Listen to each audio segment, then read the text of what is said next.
Hey, I'm Jordan Carver. I'm from Maplewood, New Jersey.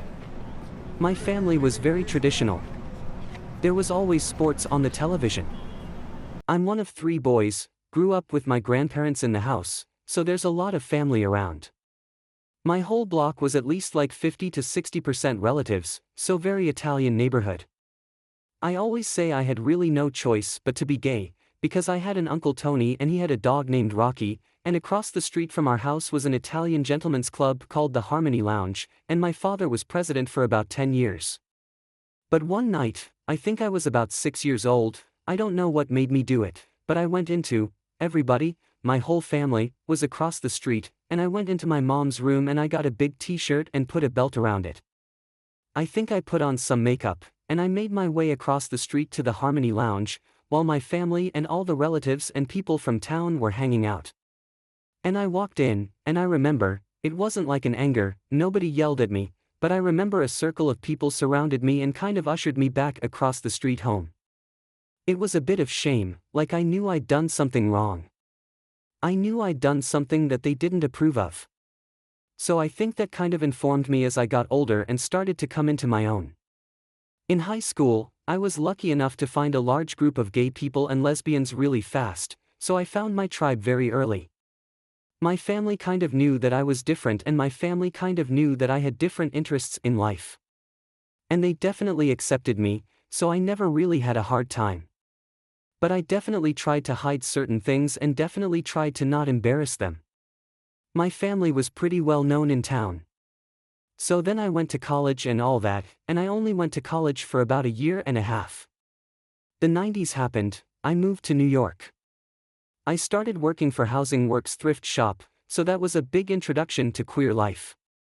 I was surrounded by a bunch of creative gay men.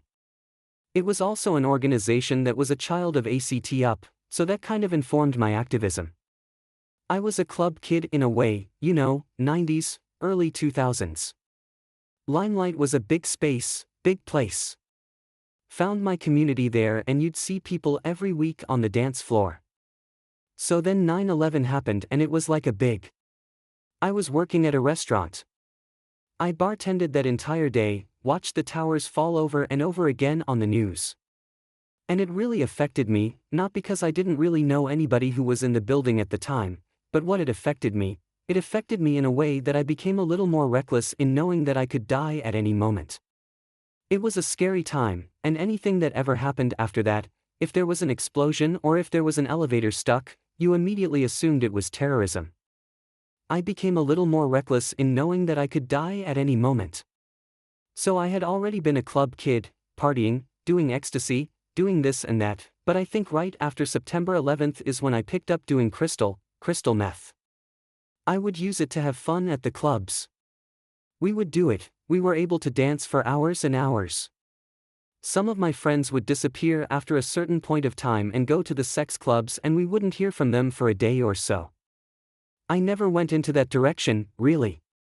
Of course, I had my fun sexually when I was high on it, but I used it to be more creative, and that's always what drugs were for me.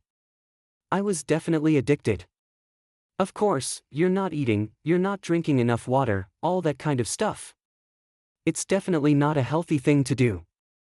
Because I was such a goody two-shoes as a kid, I started to drift away from my family, because I didn't want them to see me in that condition, because the paranoia sets in. Or just not even that, just not being completely there when you're on these kinds of drugs. In that interim, I started DJing in the East Village at a place called Pulse, so I started to get into that mode. I was in my mid-20s at that point. So then one day around, I think it was about 2005 maybe. I think I had disappeared for maybe 3 or 4 years. I checked my messages as I'd go. I think I was on my way to work. I checked my messages, and my sister-in-law, Maria, had left a voicemail saying, "Hey, just want to let you know that you have a new nephew and he would love to meet you." And that just crushed me and broke my heart. I was like, you need to flip this stuff around and you need to stop, grow up, and go see them. And that was the turning point where luckily I was able to eventually stem off from doing crystal meth. That 3 years of self-destructiveness just wiped all that away. And that's when I thought to myself, I'm like, well, I'm not going to hide. I'm going to wear the shirt I want to wear. I'm going to wear it, because that's me, and if they're really looking forward to seeing me and they really want me to be there, then they're going to accept whatever I give them. So a month or so later, I met up with them. I think it was summertime, probably a couple months after my sister-in-law left a message. And I remember being in the pool in their backyard, and I'm not that kid anymore, I'm the weird uncle from New York. But I'm also, like, had my nipple pierced, full beard, and just my whole presence and the way I presented myself was more authentic than it ever had been in my entire life, and I wasn't afraid to face my family as that. And there was no weirdness. It was more probably like there was more weirdness in my own mind. But they all just were really happy to see me and glad that I was okay. Being myself, I've been more apt to become this kind of one-man show where I'm volunteering for this and doing things for that and doing things for that and just. Throughout my years of experience and all that, I've made peace with that little boy who put on the fake dress and the makeup. We're okay with each other and I guess I've grown up to kind of be him. As cliché as it sounds, you really only have that one life, and your legacy is what you do in that life. And you want people to remember you for something that is an example of how to live your life free and with love and with compassion.